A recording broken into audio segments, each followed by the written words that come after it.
That's a big stage. Moin moin. That's how we greet people in northern Germany.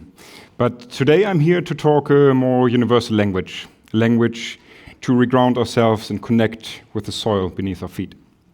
My name is Hannes, and I co-manage a small regenerative farm just in the city outskirts here at Hamburg. 2 weeks ago, I was invited to the Changemakers Dialogue here at Höhne University, and apparently it was somehow convincing, because here I am again, with a more personal story to share. It's a story of getting unlost, and to be honest, it's still an ongoing one, but I have 2 key insights already. First, in a degenerated world, sustainability is not enough. And it's not invented in boardrooms, and it doesn't come through the next big technological revolution. And number 2, we should enter an age of regeneration. And that comes through hands-on care, growth through soil, and in the end, comes with holistic thinking. So let's start from the beginning. I was raised in a small village close to Bremen here in northern Germany, and as a child I loved the woods and the feeling of dirt underneath my fingernails. And then with puberty, distractions and computer games excessively came into my life. But there was an underlying strong feeling of responsibility. And that probably came through my sister, who has Down syndrome, better known as trisomy 21. And she basically taught me that even the small acts of kindness show immense strength, and that compassion is not a weakness, but actually a superpower. Taking the sense of care, I joined the volunteer firefighters and the German Life Saving Association, basically starting my journey into scuba diving. And scuba diving was something that changed my life forever. Submerging yourself in this seemingly endless and ancient universe, floating, just being connected with your breath, your heartbeat, every movement cautious, and time stood still. In these moments, my love for the natural world just didn't reignite, it roared back to life. And then, after school, I was lost again in a world of endless opportunity. So, to find clarity, I traveled to the other side of the globe. In Australia, I interned at Siemens and got a glimpse of big corporate, and then traveled the country fulfilling a lifelong dream diving in the Great Barrier Reef. But this is where I noticed that something was slightly off. After Hurricane Hamish, quite a few dive sites were not as abundant and colorful, but they turned gray and lifeless.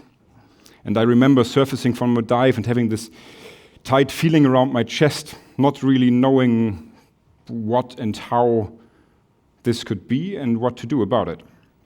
So ocean conservation became a passion, and I continued to Southeast Asia, where I lived in Koh Tao for 4 months, basically working in the dive industry. And living on an island confronts you with a harsh reality. The boundaries of a system are limited.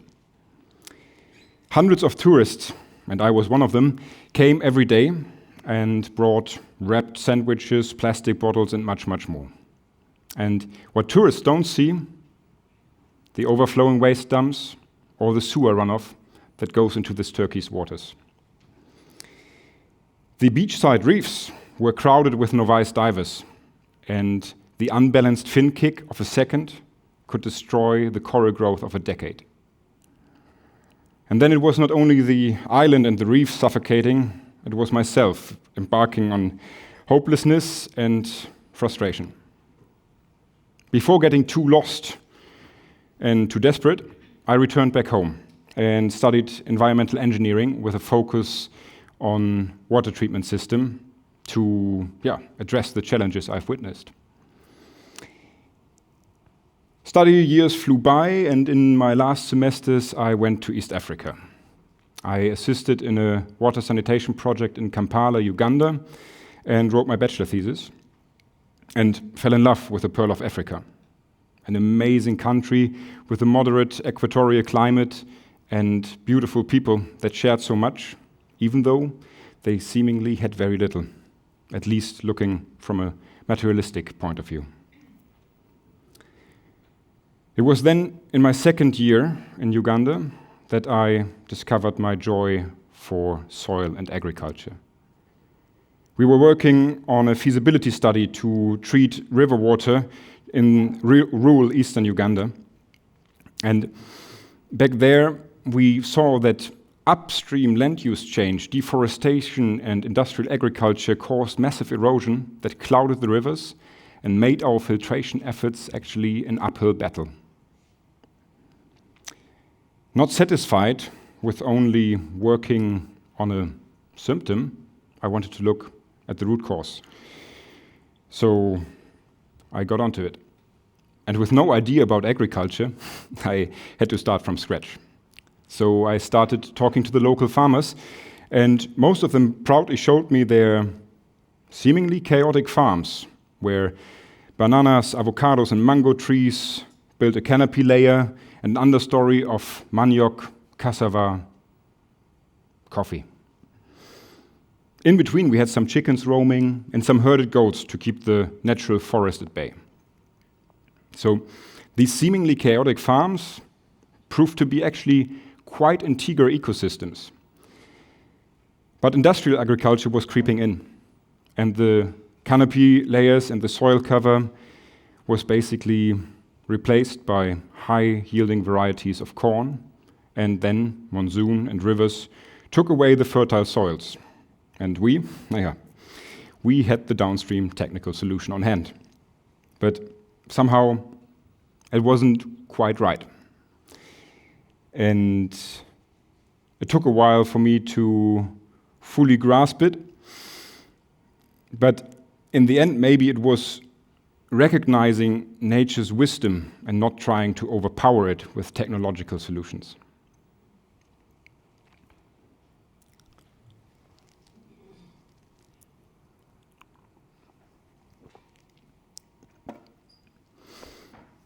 Nevertheless, I continued my engineering career. I went to South Africa, but the regenerative seed has taken root. And I read everything I could about regenerative agriculture. I tried to visit as many conferences as possible and basically tried to learn.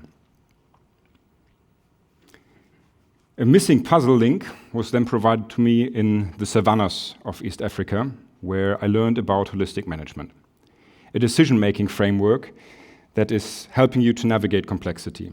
And at the same time, holistic plant grazing provided an immensely powerful tool using natural grazing animals to restore arid grassland ecosystems and heal the ecosystem through animal impact.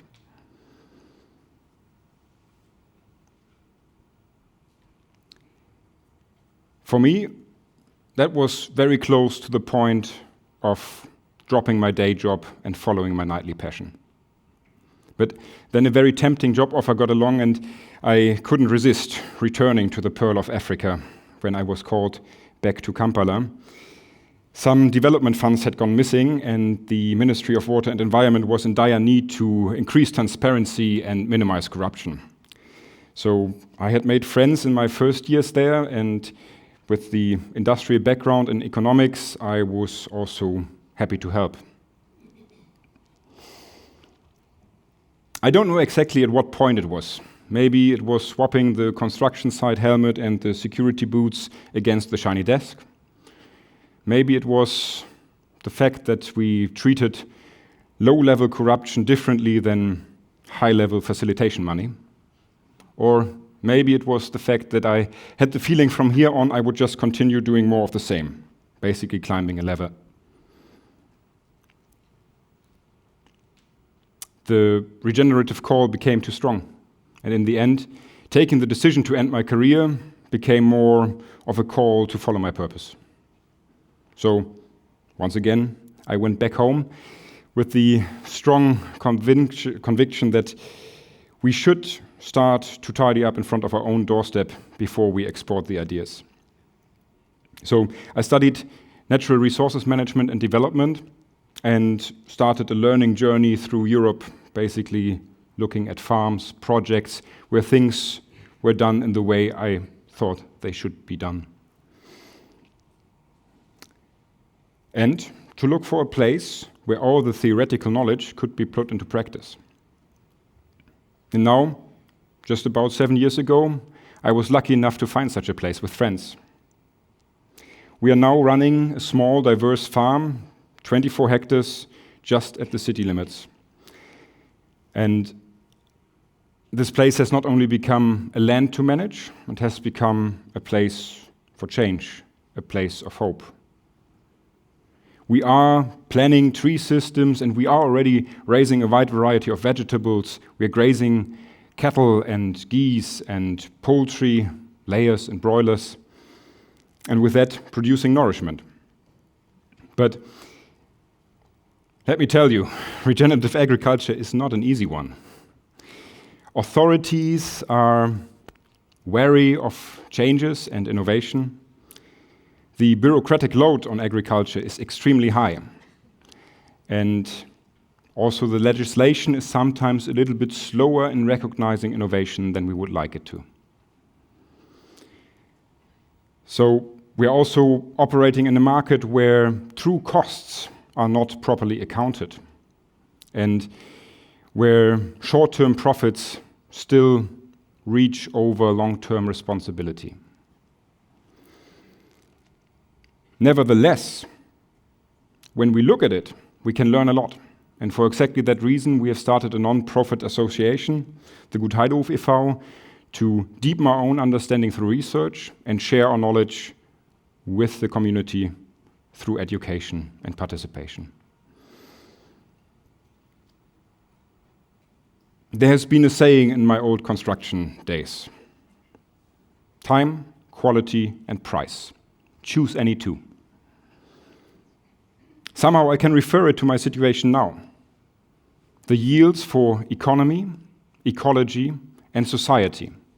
If you push too hard on two, one will lose. And the challenge now is to create a framework in which we can strive, where we can create a future for people and the planet. Because here's the truth. Economy is a social system. We have invented that with our society. And the social system is embodied in the natural system, in our ecology. And there's no society striving without a healthy ecology long term.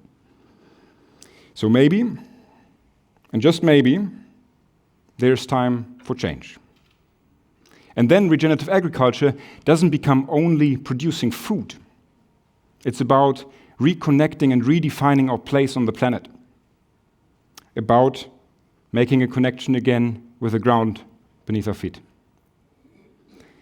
And maybe, just maybe, that all doesn't start with global conferences and with technological advantage. Maybe it starts with something much more humble and, in the end, also a little bit more factual. Getting your hands into the dirt.